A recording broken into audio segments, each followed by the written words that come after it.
지금 전 세계가 발칵 뒤집혔습니다. 미국이 독도는 물론 대마도까지 한국 땅이라 선언했기 때문입니다. 사건은 다카이치 총리가 독도를 장악하기 위해 이지스 구축함 3척을 독도 해역으로 밀어넣으며 시작됐습니다. 그러나 그 순간 동해를 장악하고 있던 한국의 극비 감시망이 조용히 움직였고 보이지 않는 72시간의 반격이 시작됐습니다. 그 진실을 확인하기 위해 한국으로 향한 미국 국무부 전략수석 자문관. 그가 제출한 보고서에는 일본이 미국을 30년간 속여왔다는 사실이 그대로 담겨 있었고 워싱턴은 폭발했습니다. 일본 내부의 은폐 문서, 한국이 600년간 지켜온 기록, 그리고 일본이 감히 언급하지 못하던 대마도의 진실까지 모두 세상 위로 떠올랐습니다. 트럼프 대통령은 동맹의 배신이라며 일본을 정면 규탄했고 미국은 한국의 손을 들어줄 최후 통첩을 준비하고 있습니다. 과연 무슨 일이 벌어진 걸까요? 독도와 대마도를 둘러싼 한국의 반격. 그 믿기 힘든 이야기를 지금 공개합니다. 대한민국의 힘을 믿으신다면 구독과 좋아요로 함께 응원해주세요. 독도 12해리. CIA 분석관의 외침이 상황실을 얼어붙게 만들었습니다. 저는 대형 스크린을 응시했습니다.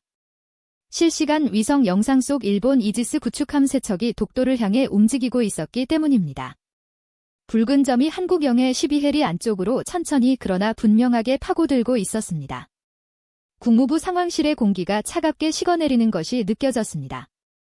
35년 경력인 저조차 이런 긴장감은 처음이었으니까요. 한국 해군 반응은 어떻습니까? 국무차관이 낮은 목소리로 물었습니다.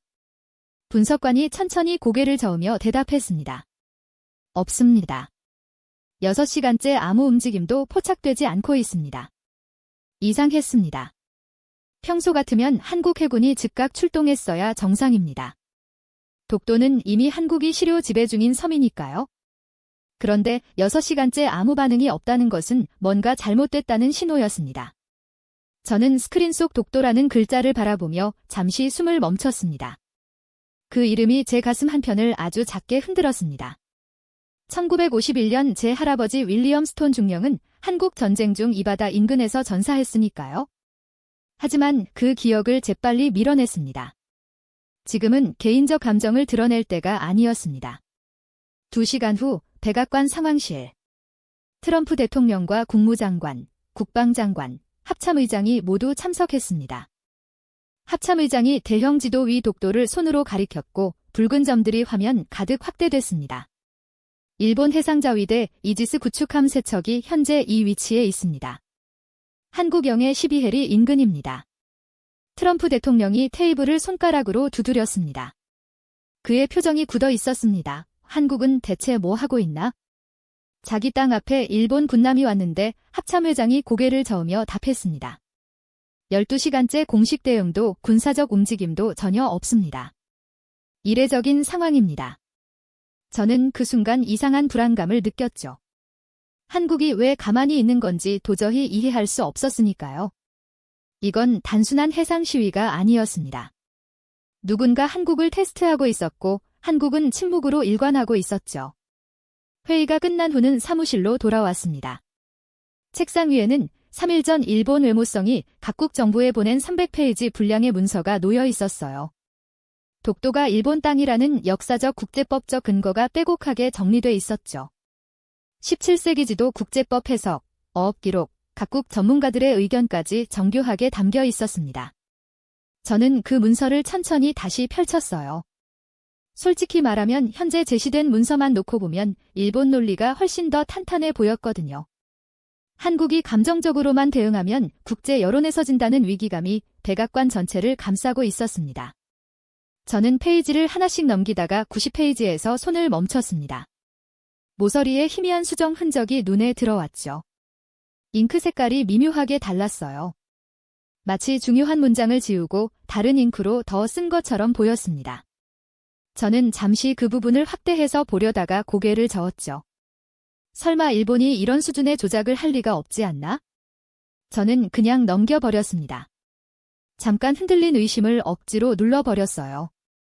하지만 그 이상한 잉크 색깔이 계속 머릿속에서 작은 소음을 냈습니다. 다음 날 아침 일찍 백악관 상황실이 다시 소집됐습니다. 분위기가 어제보다 더 무거웠죠. 트럼프 대통령이 저를 똑바로 바라보며 말했습니다. 스톤 자네가 직접 한국에 가서 확인해. 일본이 뭘 준비했는지는 이제 알겠어. 이번엔 한국이 뭘 가지고 있는지 봐야 할 때야. 저는 숨을 멈추고 대통령을 바라봤습니다.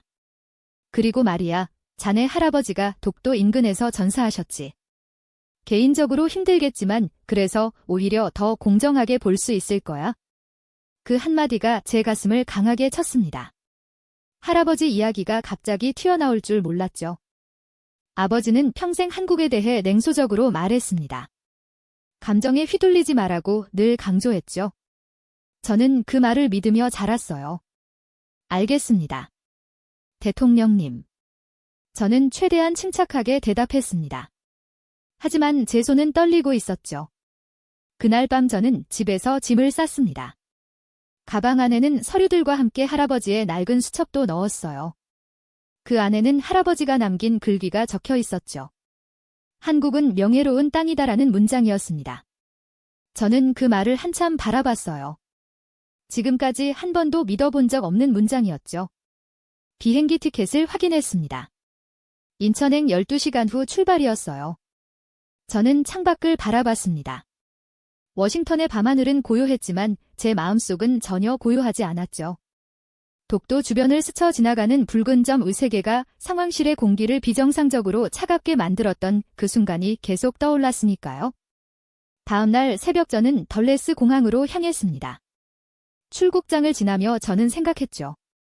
한국에 가면 뭔가가 바뀔 거라고요. 제가 35년간 믿어왔던 모든 것이 흔들릴지도 모른다고요. 비행기가 이륙했습니다. 12시간이면 인천공항에 도착하겠죠. 12시간 후면 제가 한 번도 제대로 알지 못했던 한국을 직접 마주하게 될 겁니다. 그리고 한국이 왜 침묵했는지 그 이유를 알게 되겠죠. 창밖으로 대서양이 펼쳐졌습니다. 저는 가방 속 할아버지 수첩을 만지작거렸죠. 그리고 중얼거렸습니다. 한국 당신들은 대체 무엇을 준비하고 있습니까? 인천국제공항 입국장을 빠져나오는 순간 한 남자가 제 앞을 가로막았습니다. 깔끔한 검은 양복 차림에 감정이 전혀 읽히지 않는 얼굴이었죠. 루카스 스톤 박사님 맞으시죠? 그가 손을 내밀며 말했습니다. 외교부 장도윤 국장입니다. 악수는 강했지만 그의 눈빛은 마치 이미 모든 답을 알고 있는 사람처럼 전혀 흔들림이 없었어요. 환영한다는 말도 없었고 미소도 없었습니다. 동맹국 대표를 맞이하는 태도치고는 너무 차갑다는 생각이 들었죠. 저는 순간적으로 경계심을 느꼈습니다. 차를 준비했습니다. 동해 기지로 바로 출발하시겠습니까? 그러시죠.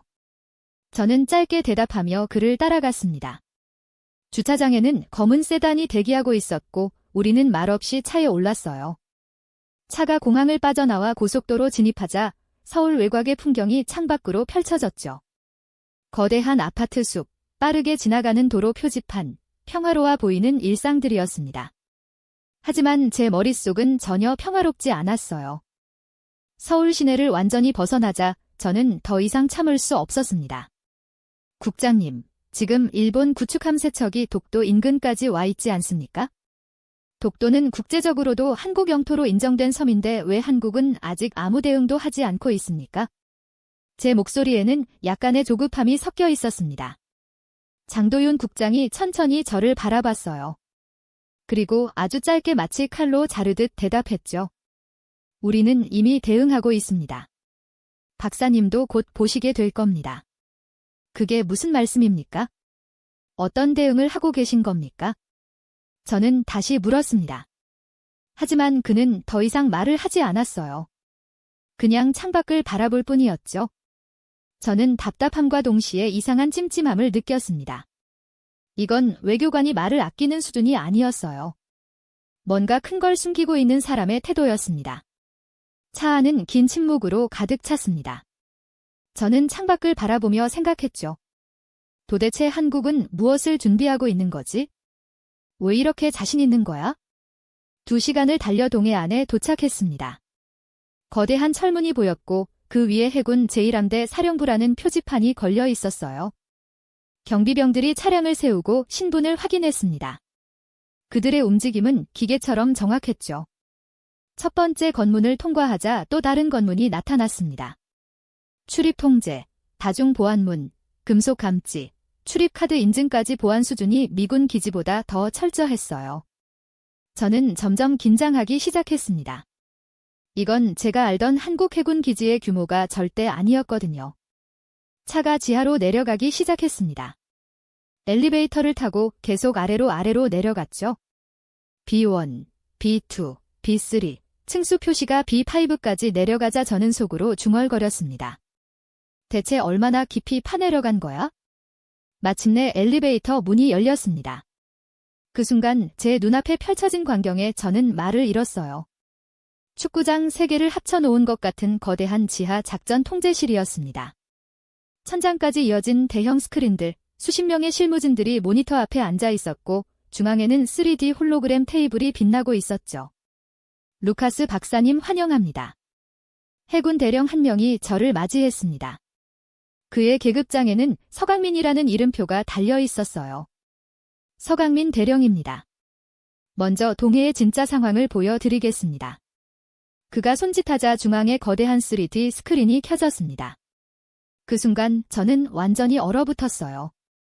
동해 전체가 독도가 심지어 대마도 해역까지 하나의 살아있는 3차원 지도로 펼쳐졌습니다.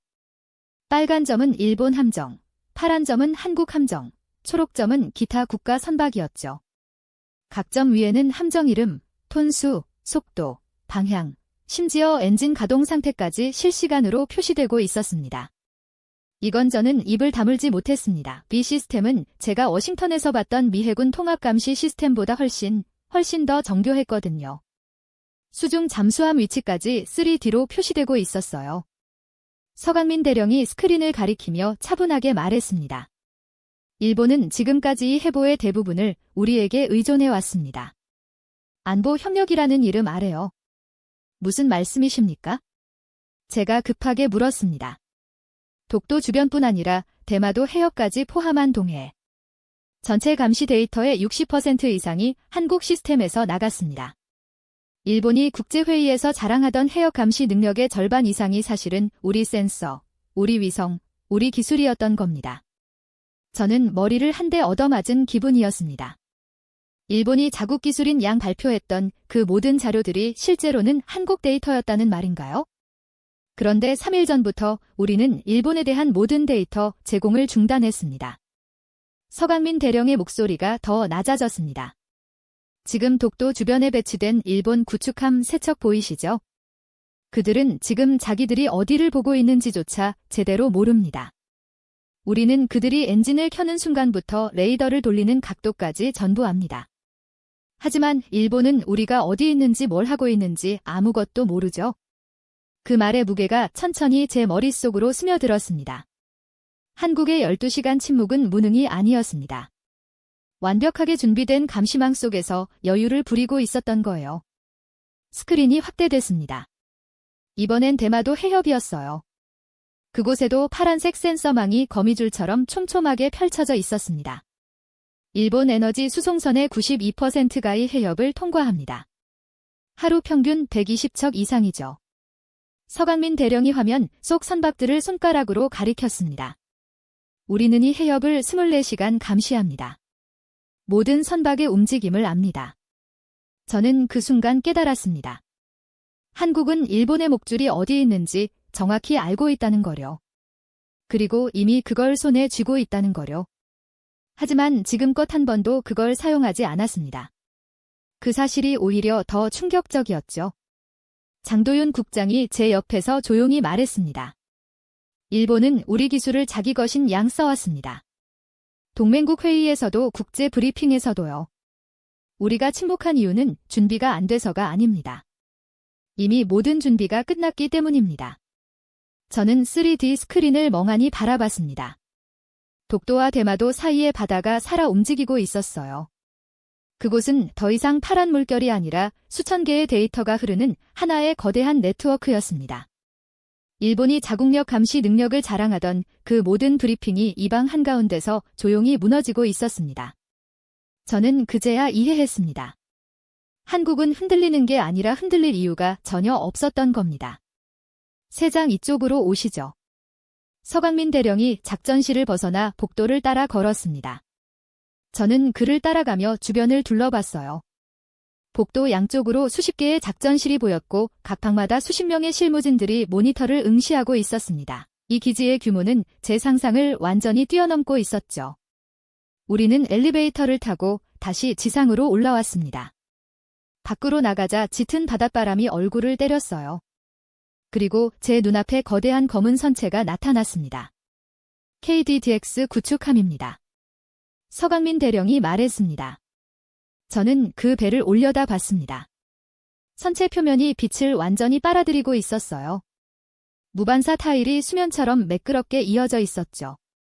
레이더에 거의 잡히지 않도록 설계된 스텔스 구축함이었습니다. 한국이 조용한 이유가 뭔지 아십니까? 서강민 대령이 물었습니다. 우리는 보일 필요가 없는 장비들을 가지고 있기 때문입니다. 우리는 구축함에 올랐습니다. 함교로 들어서자 5세대 레이더 시스템이 작동하고 있었어요. 화면에는 수면, 수중, 대기권까지 하나의 통합맵으로 이어져 있었습니다. 독도 주변에 일본 구축함 5척이 빨간 점으로 표시돼 있었죠. 이 시스템은 미국에도 공개하지 않았습니다. 서강민 대령이 조용히 말했습니다. 저는 충격을 받았어요. 한국이 미국에게조차 공개하지 않은 기술이 있다는 말이었습니까? 동맹국 사이에서도 이런 비밀이 존재한다는 게 믿기지 않았습니다. 왜 미국에 공개하지 않으셨습니까? 제가 물었습니다. 서강민 대령이 잠시 저를 바라봤어요. 미국이 일본과 공유하기 때문입니다. 우리는 일본이 이 기술을 알기를 원하지 않았습니다. 그 말은 냉정했지만 정확했습니다. 한국은 철저하게 계산하고 있었던 거죠. 화면이 확대되며 대마도 해협이 나타났습니다. 그곳에도 촘촘한 센서망이 거미줄처럼 펼쳐져 있었어요. 수십 척의 선박들이 실시간으로 움직이고 있었고 각 선박의 정보가 상세하게 표시되고 있었습니다. 일본 에너지 수송선의 92%가 이 해협을 통과합니다. 시간당 평균 5척씩이죠. 서강민 대령이 화면을 가르쳤습니다. 우리는 이 해협을 완전히 통제합니다. 어떤 선박이 언제 지나가는지 무엇을 싣고 있는지 전부 압니다. 저는 그 순간 온몸에 소름이 돋았습니다. 한국은 일본의 생명줄이 어디 있는지 정확히 알고 있었던 겁니다. 그리고 이미 그 목줄을 쥐고 있었죠.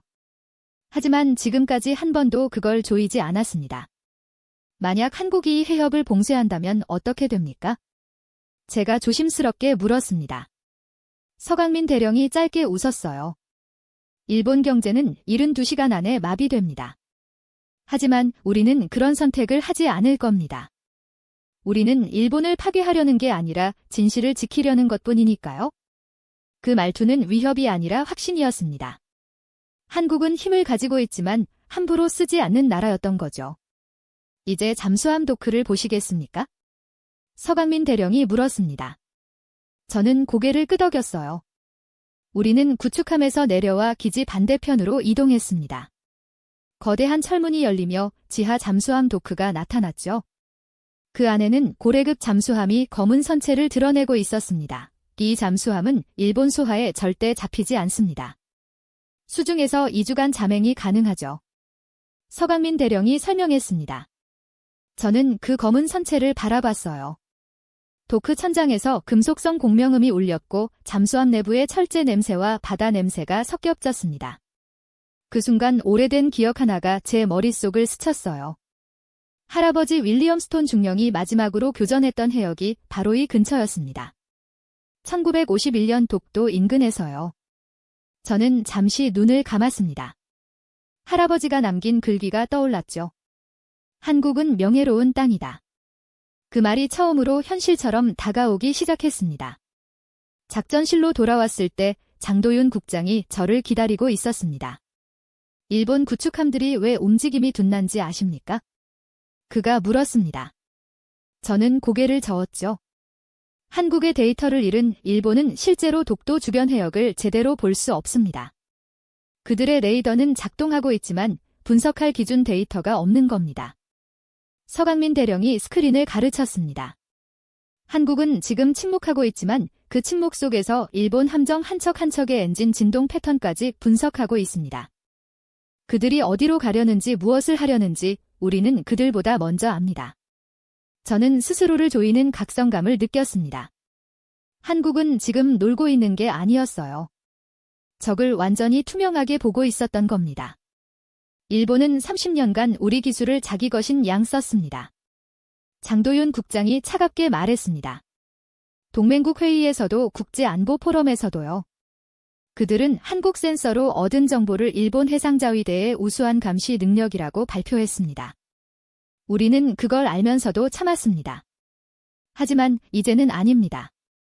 저는 그 말의 무게를 천천히 받아들였습니다.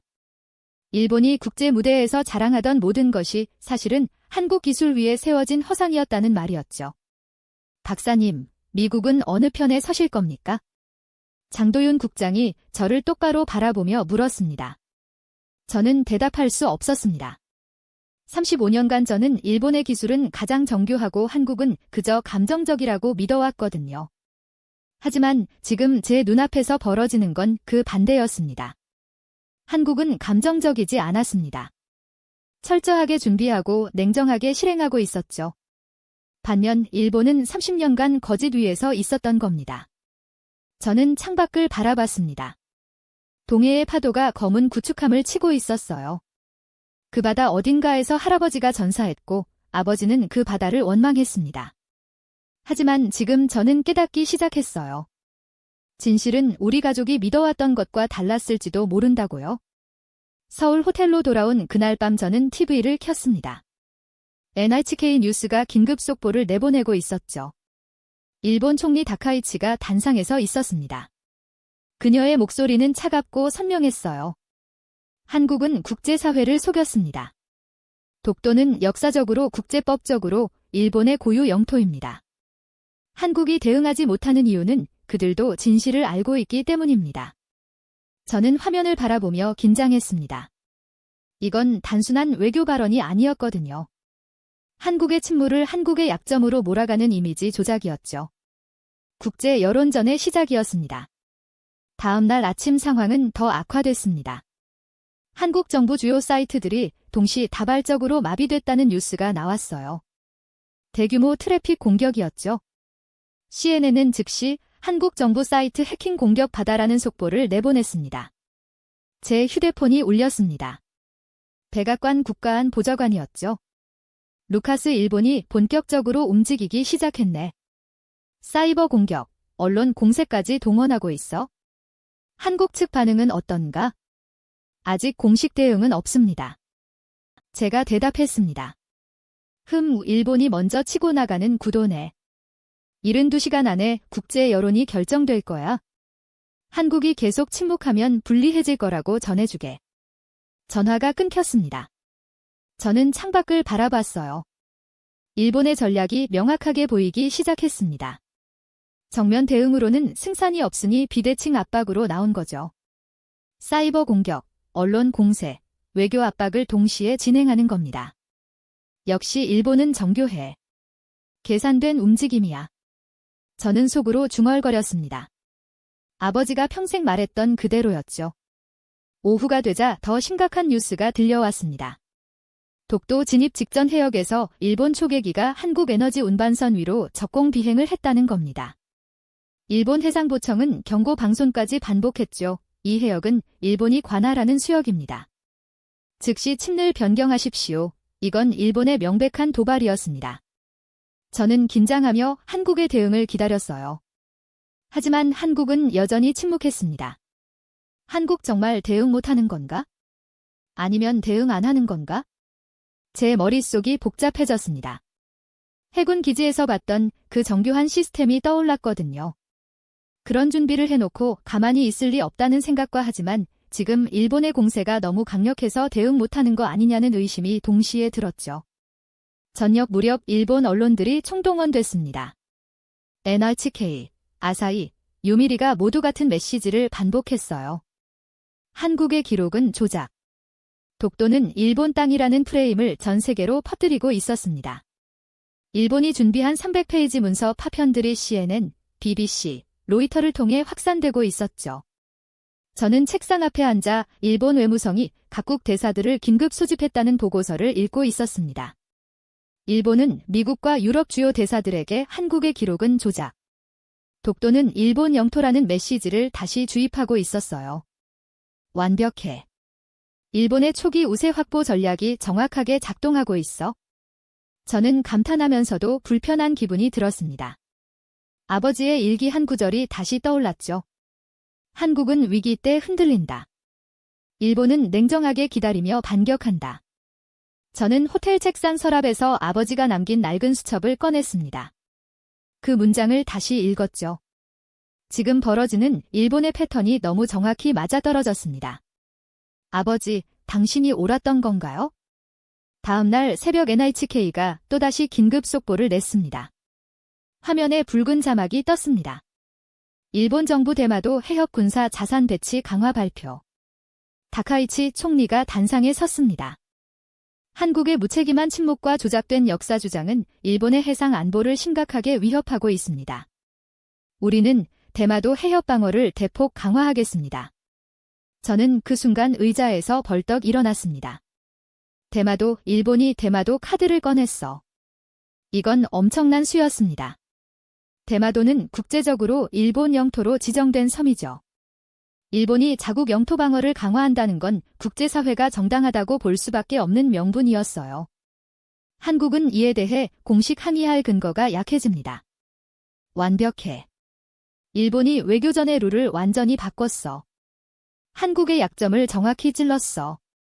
저는 감탄하면서도 씁쓸했습니다. 일본의 전략이 너무 정교했거든요. 그날 오후 장도윤 국장이 호텔로 저를 찾아왔습니다. 그의 표정이 평소와 달랐어요. 더 차갑고 더 단단해져 있었습니다. 박사님, 일본이 대마도를 언급했습니다. 보았습니다. 상당히 교묘한 수법이더군요. 제가 대답했습니다. 저는 속으로 생각했죠. 한국은 이제 어떻게 대응할 건가?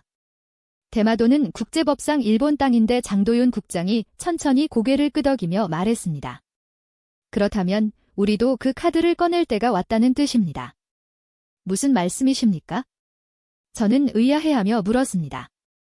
대마도 말입니다. 장도윤 국장의 목소리가 낮아졌습니다. 저는 순간 당황했습니다. 대마도요.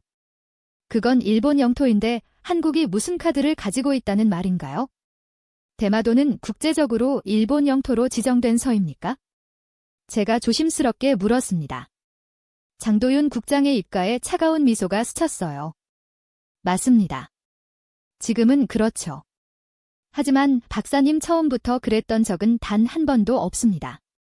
저는 숨이 멎는 것 같았습니다. 독도가 메인 전장입니다. 하지만 대마도는 일본이 절대 듣고 싶어하지 않은 진실을 품고 있습니다. 장도윤 국장이 서류 가방에서 오래된 문서 사본을 꺼냈습니다. 1443년이라는 연도가 보였어요. 개해학조 원본입니다. 대마도주가 조선왕에게 세공을 바쳤다는 기록이죠. 저는 그 문서를 받아들고 떨리는 손으로 펼쳤습니다. 붉은 인장이 선명했어요. 이건 시작일 뿐입니다. 장도윤 국장이 조용히 말했습니다. 저는 그 순간 깨달았습니다. 대마도가 독도 전쟁의 2차 전장이라는 거려. 그리고 한국은 이미 그 전장까지 준비가 끝나 있었던 겁니다. 제 머릿속이 복잡하게 얽혔습니다. 일본의 정교한 공격, 한국의 준비된 반격, 아버지의 믿음, 할아버지의 글고, 모든 게 뒤섞여 저를 흔들고 있었죠. 한국은 흔들리지 않습니다. 조용히 준비해왔을 뿐입니다. 장도윤 국장의 말이 제 가슴에 박혔습니다. 다음 날 새벽 5시 저는 청와대로 긴급 호출됐습니다. 장도윤 국장이 차를 보냈고 저는 아직 어두운 서울거리를 달렸죠. 청와대 정문을 지나 지하로 내려갔습니다. 문이 열리자 국가안보실장과 외교부, 국방부 핵심 인사들이 모여 있었습니다. 모두 잠온 눈빛이었죠. 서강민 대령도 보였어요. 국가안보실장이 저를 보며 고개를 끄덕였습니다. 박사님, 앉으십시오. 미국의 입장도 들어야 하니까요. 저는 자리에 앉으며 긴장했습니다. 대체 무슨 일이 벌어지는 거죠? 국가안보실장이 낮은 목소리로 말했습니다. 일본이 대마도를 언급한 순간 상황은 완전히 바뀌었습니다. 우리는 이제 사실을 꺼낼 수 있습니다. 저는 그 단어에 주목했습니다. 사실이라고 했어요. 추측이나 주장이 아니라 사실이라고요. 국가안보실장이 손짓하자 장도윤 국장이 서류철 2개를 테이블 위에 올렸습니다. 왼쪽 표지에는 독도 127개 1차 사료 원본이라고 적혀 있었고 오른쪽 표지에는 대마도 귀속 사료 조사 파일이라고 적혀 있었습니다. 저는 숨을 멈췄습니다. 대마도 파일이요. 방금까지 존재조차 몰랐던 문건이었죠. 오늘 오전 10시 국방부 브리핑룸에서 전 세계에 공개합니다. 국가안보실장이 단호하게 말했습니다. 독도는 명백한 한국 땅임을 밝힐 겁니다. 그리고 대마도의 진실을 공개할 겁니다. 저는 그 말에 숨이 막혔어요. 한국이 드디어 침묵을 깨고 반격에 나선다는 거였죠. 오전 10시 국방부 1층 브리핑룸은 국내외 기자 200명으로 가득 찼습니다. 각국 무관석도 긴장한 표정이었어요. 저는 뒤쪽에 서서 그 장면을 지켜봤습니다. 대형 스크린에 한 장의 문서가 떴습니다. 1877년 일본 태정관 지령 원본이었죠. 서강민 대령이 단상에 섰습니다. 그의 목소리는 차갑고 명확했어요. 울릉도와 독도는 일본과 관계없으니 조선의 땅임을 명심하라. 이것은 1877년 일본 정부 스스로 남긴 공식 문서입니다. 일본 최고 행정기관 태정관에서 직접 내려진 지령입니다. 기자석이 술렁이었습니다. 플래시가 터지기 시작했죠. 두 번째 문서가 스크린에 나타났습니다. 1454년 세종실록 진리지 1696년 안용복 진술서 1900년 대한제국 칙령 41호 1954년 독도 수비대 일지까지 차례로 펼쳐졌어요. 총 127개의 1차 사료입니다. 모두 원본 사진, 출처, 번역, 국제학계 검증 서명이 첨부돼 있습니다. 서강민 대령이 말했습니다. 저는 뒤에서 그 문서들을 보며 경악했습니다. 일본이 준비한 300페이지 문서보다 한국이 가진 원본 사료가 10배는 더 강력했거든요. 게다가 모든 문서에 국제 역사학자들의 검증 서명까지 달려 있었어요. 독도 논쟁은 이것으로 종결됩니다. 서강민 대령의 목소리가 브리핑룸 전체에 울렸습니다. 저는 그 한마디가 독도 전쟁의 1차 종결을 알리는 순간임을 직감했죠. 하지만 진짜 충격은 그 다음이었습니다. 갑자기 스크린이 검은 바탕으로 바뀌었어요. 붉은 글씨가 나타났습니다. 대마도 한국의 역사적 권리 관련 자료. 전 세계 기자들이 숨을 삼켰습니다. 저 역시 의자를 움켜쥐었죠. 첫 번째 증거가 나타났습니다. 1443년 계해조였어요. 장도윤 국장이 단상으로 나왔습니다. 대마도주는 조선 왕에게 세공을 바치며 종속 관계를 맺었습니다. 기는 국제법상 속국과 종주 관계입니다. 150년간 지속된 조약이죠. 기자석이 완전히 폭발했습니다. 카메라 플래시가 폭풍처럼 쏟아졌어요. 두 번째 증거가 나타났습니다. 1870년 일본 태정관 지령 메모였죠. 대마도는 귀속이 불명확하니 신중히 다룰 것, 장도윤 국장이 설명했습니다. 일본 최고 기관조차 대마도를 일본 땅으로 확정짓지 못했다는 증거입니다. 세 번째 증거가 나타났습니다. 1876년 불법 편입 기록이었어요. 일본이 국제법적 절차 없이 대마도를 일방적으로 편입한 기록입니다. 네 번째 증거가 나타났을 때 저는 완전히 얼어붙었습니다. 1951년 샌프란시스코 초한 덜레스 메모였거든요. 대마도 한국의 권리 주장에 대해 일리가 있으므로 추가 검토 필요. 미국 국무장관 덜레스가 직접 쓴 메모였습니다. 미국이 알고 있었던 부분이었죠. 하지만 냉전 때문에 무시됐던 겁니다. 저는 그 순간 제 얼굴이 화끈거리는 걸 느꼈어요. 미국도 알고 있었다니요. 우리도 진실을 숨겨왔다는 말이었습니까? 다섯 번째 증거가 나타났습니다. 이승만 대통령의 공식 반환 요구 총 60회 기록이었죠. 국가안보실장이 마무리 발언을 했습니다. 우리는 대마도를 당장 요구하는 것이 아닙니다. 다만 진실을 밝힐 시간은 왔습니다. 역사는 감춰질 수 없습니다. 그 말투는 싸우겠다는 게 아니라 증명하겠다는 거였어요. 이 톤이 오히려 더 강 브리핑이 끝나고 저는 복도로 나왔습니다. 다리가 후들거렸죠. 30분 뒤 일본 정부 긴급기자회견 생중계가 시작됐어요. 다카이치 총리가 단상에 섰습니다. 그녀의 얼굴이 창백했어요. 한국의 주장은 날조이며 허구입니다. 그녀가 외쳤습니다. 하지만 그녀의 목소리는 떨리고 있었죠. 기자들이 되물었습니다. 그렇다면 개해학조 원본은 무엇입니까? 태정관 지령 메모는 왜 존재합니까? 덜레스 메모를 미국도 인정하고 있는데요. 다카이치 총리의 얼굴이 처음으로 무너졌습니다. 그녀는 더 이상 대답하지 못했어요. 저는 TV를 보며 중얼거렸습니다. 일본은 지금 준비가 안 돼 있었어. 이건 전혀 예상하지 못한 거야?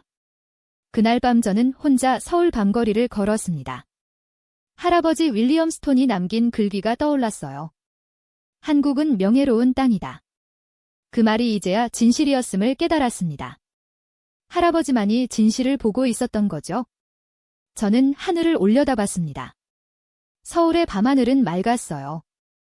제 안에서 세대의 갈등이 처음으로 무너지는 순간이었습니다. 한국에 대해 아버지는 틀리고 할아버지가 옳았죠. 그리고 저는 이제야 진실을 보기 시작했습니다. 저는 중얼거렸습니다. 우리 모두 진실을 외면해 왔던 거야? 다음 날 아침 7시 호텔 1층 카페에서 저는 커피를 마시며 창밖을 바라보고 있었어요. 어젯밤 한국의 대마도 자료 공개 이후 전 세계 언론이 들끓고 있었죠. CNN은 24시간 특집 방송을 내보내고 있었습니다. 그때 정장을 입은 50대 남자가 카페로 들어왔습니다. 얼굴이 창백하고 손이 떨리고 있었어요. 그는 제 테이블로 곧장 다가왔습니다. 루카스 스톤 박사님 맞습니까? 그의 목소리가 떨렸습니다. 맞습니다만 누구십니까? 저는 경계하며 물었습니다. 오사와 신니치입니다. 일본 외무성 동부가 정책실 28년 경력입니다. 박사님이 한국에 계신다는 이야기를 듣고 찾아왔습니다. 그가 제 앞 의자에 앉으며 숨을 깊게 들이쉬었어요. 독도와 대마도 관련 일본 정부 문서, 그 조작의 대부분은 사실 제가 했습니다. 카페 안 공기가 순식간에 얼어붙었습니다. 저는 커피잔을 놓으며 그를 똑바로 바라봤죠. 지금 무슨 말씀을 하시는 겁니까? 제 목소리가 낮아졌습니다. 오사와가 떨리는 손으로 서류 봉투를 테이블 위에 올렸어요. 두툼한 갈색 봉투였습니다. 28년간 제가 조작한 모든 기록입니다. 증거입니다. 전부 여기 있습니다. 저는 봉투를 바라봤습니다. 손을 뻗어 열까 말까 망설였죠. 이게 함정일 수도 있었거든요. 왜 저에게 이걸 주는 겁니까? 당신은 일본 외무성 직원 아닙니까? 제가 조심스럽게 물었습니다. 그렇습니다. 하지만 저는 더 이상 거짓말을 할 수 없습니다. 오사와의 눈가가 붉어졌습니다. 저는 천천히 봉투를 열었어요. 첫 번째 파일이 나왔습니다. 문장 삭제 리스트라는 제목이었죠. 독도와 대마도의 불리한 문장들이 빨간 줄로 쭉 그어져 있었어요. 그 옆에는 외무성 상부 지시, 삭제라는 메모가 달려 있었습니다. 두 번째 파일을 꺼냈습니다. 인용 조작 로그였어요. 원문과 실제 일본 발표본이 나란히 대조표로 정리돼 있었습니다. 문장들이 완전히 달랐죠. 세 번째 파일에서 저는 손을 멈춰야 했습니다. 태정관 지령 삭제 문서였습니다. 일본 외무성 국장급 인사의 서명이 선명하게 찍혀 있었어요. 이건 저는 입술을 깨물었습니다. 네 번째 파일이 결정타였습니다. 미국 전달본 수정 내역이었거든요. 제가 백악관에서 봤던 바로 그 300페이지 문서였어요. 페이지마다 삭제, 축소, 날짜 조작, 출처, 변경 표시가 빼곡했습니다. 잉크색이 다르던 90페이지. 저는 떨리는 목소리로 중얼거렸습니다. 오사와가 조용히 물었습니다. 네, 맞습니다. 제가 수정한 겁니다. 원래 문장을 지우고 다시 썼죠. 잉크가 완전히 마르지 않아서 색이 달라진 겁니다. 오사와가 고개를 숙였습니다. 저는 그 순간 모든 퍼즐이 맞춰지는 걸 느꼈어요. 며칠 전 제가 의심했던 그 미세한 흔적. 그게 바로 이 사람의 손에서 나온 거였습니다. 28년간 저는 이 일을 했습니다. 오사와의 목소리가 떨렸습니다. 상부 지시였습니다. 국익을 위한다고 했죠? 저도 처음엔 그렇게 믿었습니다. 하지만 시간이 지날수록 이건 국익이 아니라 거짓말이라는 걸 알게 됐습니다. 그런데 왜 지금입니까? 왜 28년이 지난 지금 폭로하는 겁니까? 제가 물었습니다. 오사와가 주머니에서 편지 한 장을 꺼냈어요. 종이가 낡고 구겨져 있었습니다. 한국어와 일본어가 섞여 있었죠. 제 아들이 쓴 편지입니다. 현재 한국에서 유학 중이죠. 그가 편지를 제게 건넸습니다. 저는 천천히 펼쳐 읽었어요. 아버지, 저는 서울대학교에서 역사를 공부하며 진실을 알게 됐습니다. 한국 친구들이 저에게 독도와 대마도 관련 사료를 보여줬습니다. 모두 진짜였고 원본이었습니다. 아버지, 일본은 틀렸습니다. 우리는 30년간 거짓말을 한 겁니까? 저는 더 이상 아버지가 부끄러운 사람이길 원하지 않습니다. 저를 위해 그리고 일본을 위해 떳떳한 아버지로 살아주세요. 편지 끝에는 아들의 이름이 적혀 있었어요. 오사와 타쿠야. 오사와의 눈에서 눈물이 뚝뚝 떨어졌습니다. 그가 두 손으로 얼굴을 감쌌죠. 저는 더 이상 속일 수 없었습니다. 제 아들 앞에서 떳떳하고 싶었습니다. 저는 오사와를 바라봤습니다. 한 아버지의 고백이었어요. 28년간의 죄책감이 마침내 무너지는 순간이었죠. 박사님, 이 문서들을 세계에 공개해 주십시오. 오사와가 두 손을 모아 제게 간청했습니다.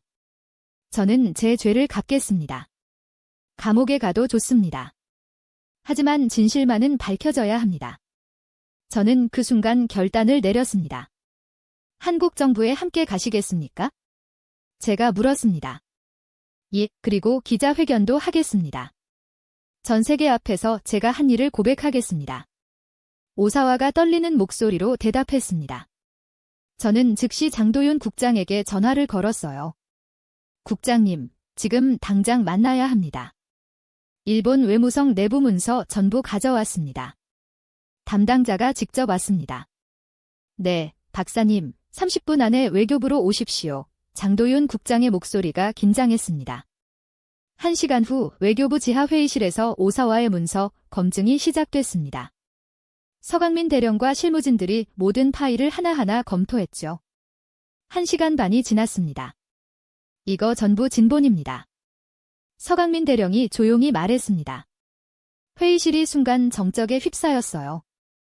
장도윤 국장이 오사와를 바라봤습니다. 기자회견을 하시겠습니까? 예, 오늘 당장 하겠습니다. 오사와가 떨리지만 단호하게 대답했습니다. 오후 3시 서울 프레스센터 전 세계 200개 언론사 카메라가 단상을 향했습니다. 오사와 신니치가 천천히 단상으로 걸어 나왔어요. 플래시가 폭풍처럼 터졌습니다. 저는 오사와 신니치입니다. 일본 외무성 동부가 정책실에서 28년간 근무했습니다. 그의 목소리가 떨렸습니다. 저는 28년간 독도와 대마도 관련 일본 정부 문서를 조작해왔습니다. 기자석이 완전히 폭발했어요. 한국의 문서는 진실입니다. 우리 일본의 문서가 거짓이었습니다. 오사와의 눈에서 눈물이 흘러내렸습니다. 저는 상부 지시를 받았습니다. 하지만 그게 면죄부가 될 수 없습니다. 저는 28년간 진실을 가렸습니다. 그가 90도로 허리를 숙였습니다. 한국 국민 여러분께 사드립니다. 그리고 제 아들에게 전하고 싶습니다. 이제 떳떳한 한 인간으로 아버지로 살아가겠노라고. 전 세계가 이 장면을 생존계로 지켜봤습니다. 저는 뒤쪽에서 그 장면을 보며 눈시울이 뜨거워지는 걸 느꼈어요.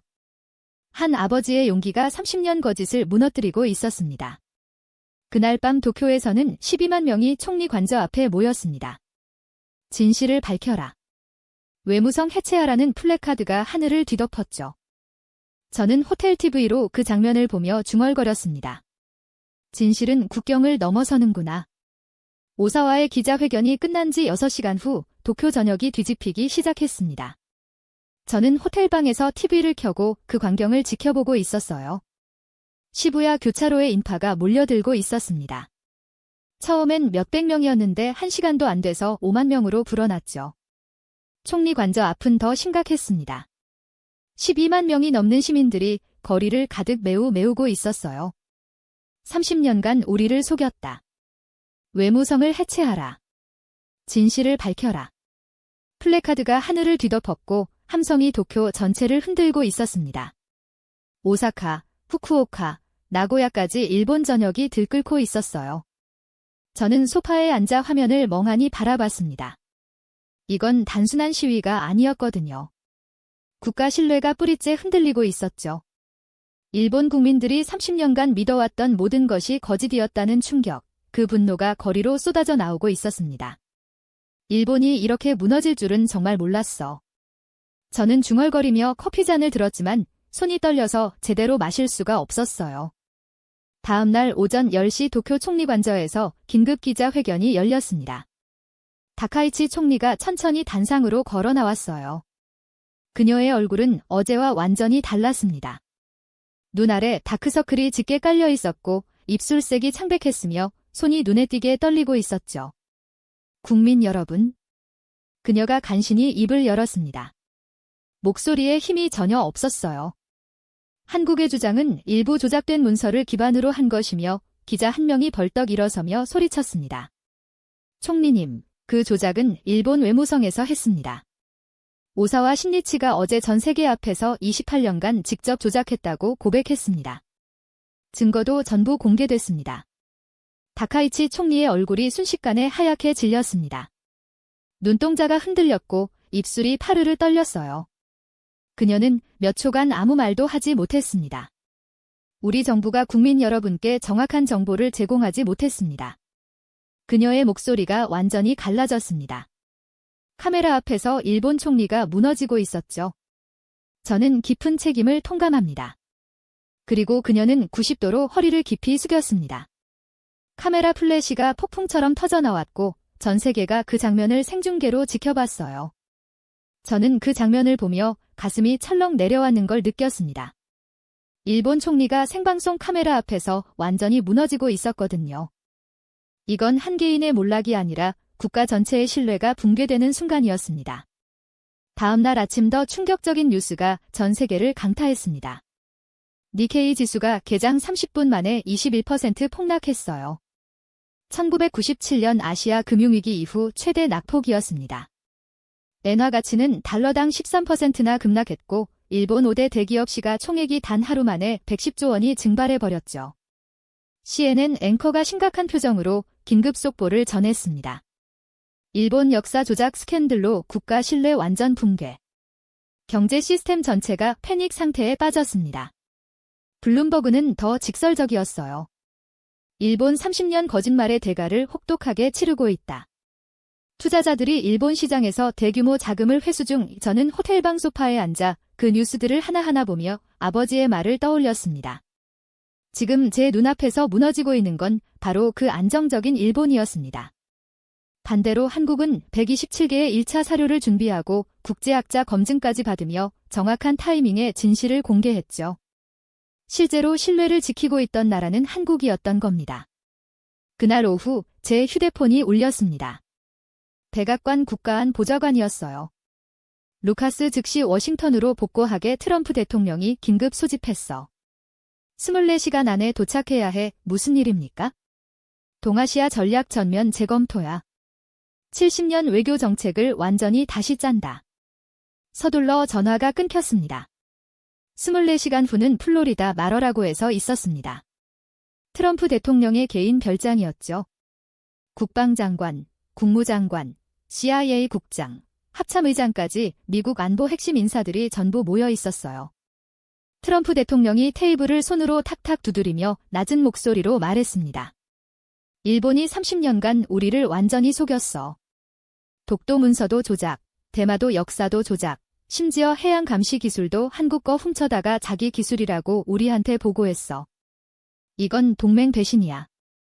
국방장관이 서류를 펼치며 조용히 말했습니다. 한국의 해양 감시망은 우리가 생각했던 것보다 훨씬 정교합니다. 위성 기술, 잠수함 스텔스 기술 모두 일본보다 최소 10년 앞서 있습니다. 어쩌면 우리와 대등할 수도 있습니다. CIA 국장도 거들었습니다. 일본은 한국 기술 데이터의 60% 이상을 가져다가 자국 기술이라고 포장해서 우리에게 보고했습니다. 우리도 완전히 속았습니다. 한국은 그걸 알면서도 묵했고요. 트럼프 대통령이 저를 똑바로 바라봤습니다. 루카스 자네 보고서가 정확했어? 한국은 철저히 준비된 나라였네. 일본은 거짓 위에 세워진 성이었고 그가 자리에서 천천히 일어났습니다. 우리는 동맹 구조를 근본부터 바꾼다. 이제 태평양 전략의 중심은 도쿄가 아니라 서울이야. 한국을 중심으로 모든 걸 재편한다. 회의실이 잠시 조용해졌습니다. 모두가 이 선언의 무게를 느끼고 있었죠. 그리고 트럼프가 70년 미국 외교 정책을 뒤집는 역사적 선언을 했습니다. 독도는 한국 땅이다. 미국 정부는 오늘부로 이를 공식 인정한다.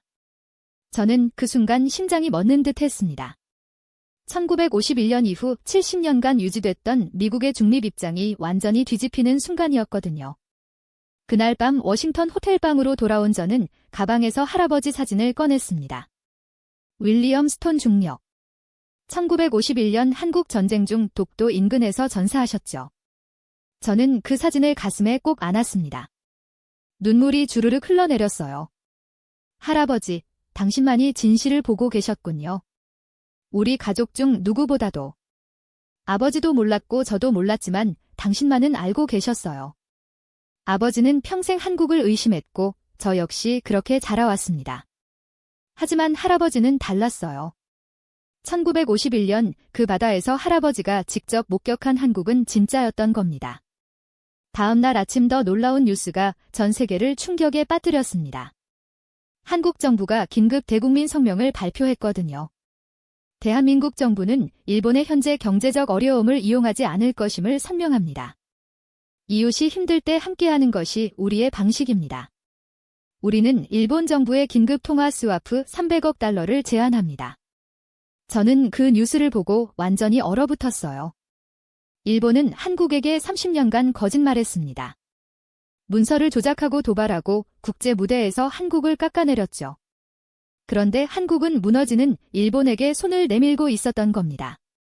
BBC가 일면 톱으로 긴급 속보를 냈습니다. 승리한 한국 복수 대신 품격을 선택하다. 세계가 경탄하는 성숙함. CNN도 따라왔습니다. 한국 조용히 세계 중심으로 진정한 초강대국의 모습을 보여주다. 저는 그 기사들을 하나하나 읽으며 깨달았습니다. 한국은 처음부터 다른 게임을 하고 있었던 거예요. 승리가 목표가 아니라 진실이 목표였고 복수가 아니라 품격이 무기였던 겁니다. 그날 밤 저는 몇 년 만에 아버지에게 전화를 걸었습니다. 아버지, 저 루카스입니다. 루카스, 한국에서 밝힌 진실 뉴스로 다 보았다. 아버지의 목소리가 떨리고 있었어요. 아버지, 할아버지가 오르셨습니다. 한국은 정말 명예로운 땅이었어요. 우리가 70년간 몰랐던 겁니다. 전화로 아버지의 긴 침묵이 흘렀습니다. 그리고 조용한 목소리가 들렸어요. 나도 이제 알겠구나. 아들아, 너에게 잘못된 인식을 심어줘서 미안하다. 그날 밤 저는 창밖 워싱턴 야경을 바라보며 중얼거렸습니다. 진실은 조용하지만 세대를 뚫고 흐른다. 그리고 결국 반드시 승리한다. 일주일 후 뉴욕 운 본부. 저는 193개국 대표들이 모인 총회장 뒤쪽에서 있었습니다. 미국 대표단 자격이었죠. 오늘은 독도와 대마도 문제에 대한 특별 세션이 열리는 날이었어요. 총회장 분위기는 묵직했습니다. 각국 대사들이 긴장한 표정으로 앉아 있었고 세계 언론사 카메라 수백 대가 단상을 향하고 있었죠. 운 사무총장이 천천히 단상으로 걸어 나왔습니다. 그의 손에는 두꺼운 서류철이 들려 있었어요.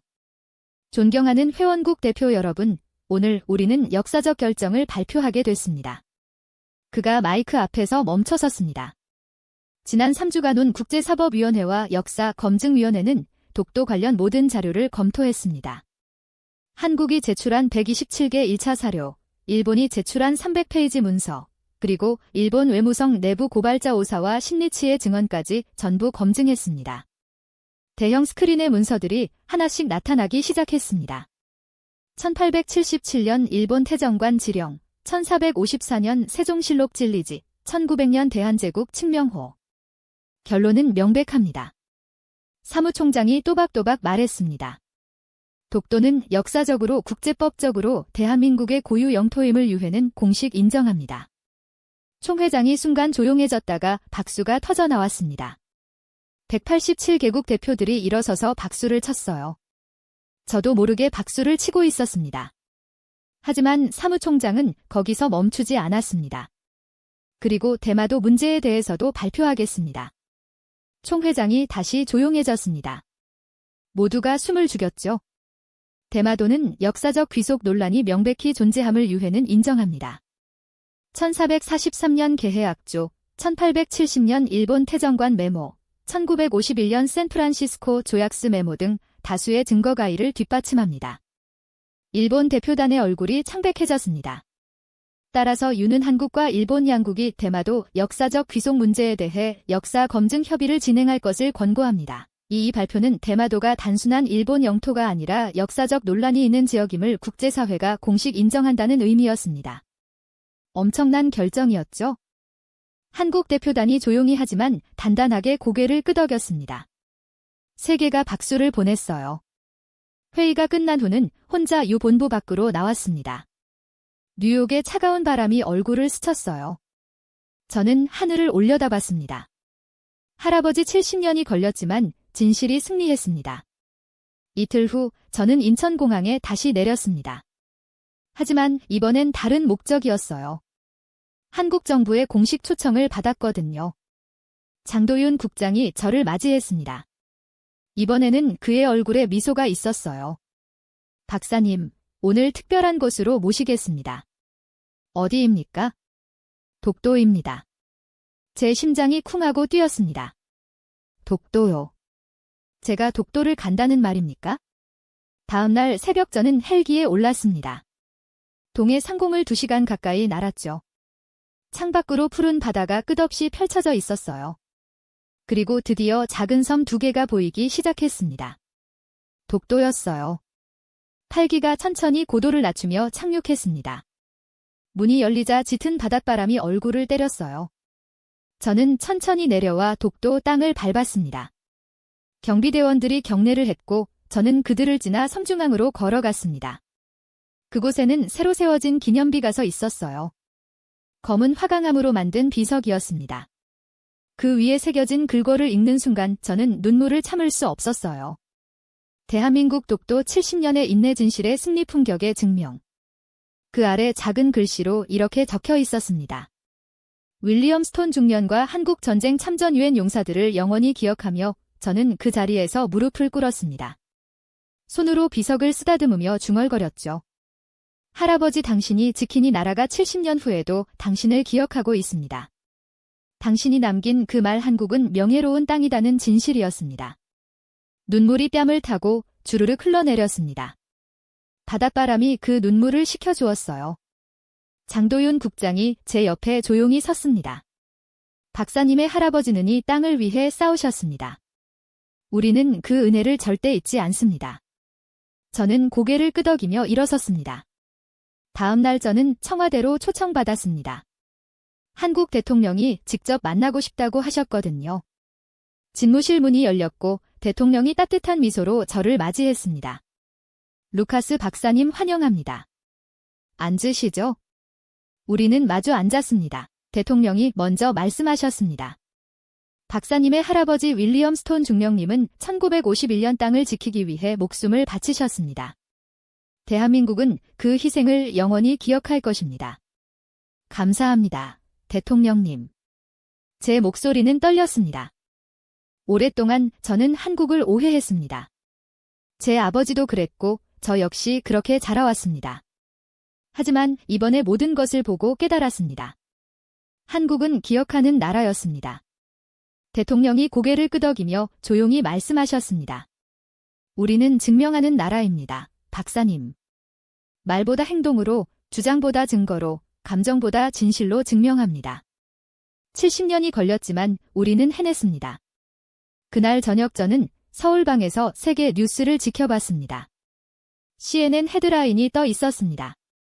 187개국, 독도를 대한민국 영토로 공식 인정. 역사적 순간. BBC도 뒤따랐습니다. 한국, 조용한 인내로 세계를 설득하다. 진정한 외교 승리. 뉴욕타임스는 일면 전체를 할애했습니다. 대마도 귀속 협의 공식 착수, 동아시아 역사지도 다시 그려진다. 그리고 워싱턴 포스트 헤드라인이 제 눈길을 끌었습니다. 한국, 조용히 세계 중심으로. 품격이 힘을 이긴 날 저는 창밖을 바라봤습니다. 서울의 야경이 반짝이고 있었습니다. 이 도시가, 이 나라가 70년간 준비해온 진실이 마침내 세계에 인정받은 것입니다. 저는 노트북을 열어 할아버지에게 편지를 작성하기 시작했습니다. 평생 쓰지 못했던 편지였습니다. 할아버지, 당신이 1951년 독도 인근에서 전사한 이후 70년이 흘렀습니다. 아버지는 평생 한국을 원망했고 저 역시 그렇게 자라왔습니다. 하지만 이제 알았습니다. 당신만이 진실을 보고 계셨다는 것을요. 한국은 명예로운 땅이었습니다. 세상이 우러러보는 나라가 됐습니다. 당신의 예언이 맞았습니다. 진실은 조용하지만 세대를 뚫고 흐릅니다. 그리고 결국 반드시 승리합니다. 당신의 손자 루카스 스톤 올림. 저는 편지를 저장하고 창밖을 바라봤습니다. 여러분, 오늘 이야기는 어떠셨습니까? 미국 출신 국제 전문가 루카스 스톤이 70년간 숨겨진 독도와 대마도의 진실을 마주하는 이야기였습니다. 할아버지는 진실을 알고 계셨고 아버지는 오해했으며 손자는 마침내 깨달았습니다. 세대에 걸친 여정 끝에 한국의 품격과 준비된 힘이 세계를 감동시켰습니다. 진실은 조용하지만 반드시 승리합니다. 품격은 가장 강력한 무기라는 것을 우리는 오늘 다시 확인했습니다. 이 이야기가 여러분의 가슴을 뜨겁게 했다면 댓글창에 대한민국 만세 3글자를 남겨주세요. 여러분의 댓글 하나하나가 대한민국을 응원하는 힘이 됩니다. 다음에는 더 감동적이고 더 뜨거운 이야기로 찾아뵙겠습니다. 구독과 좋아요, 알림 설정까지 부탁드립니다.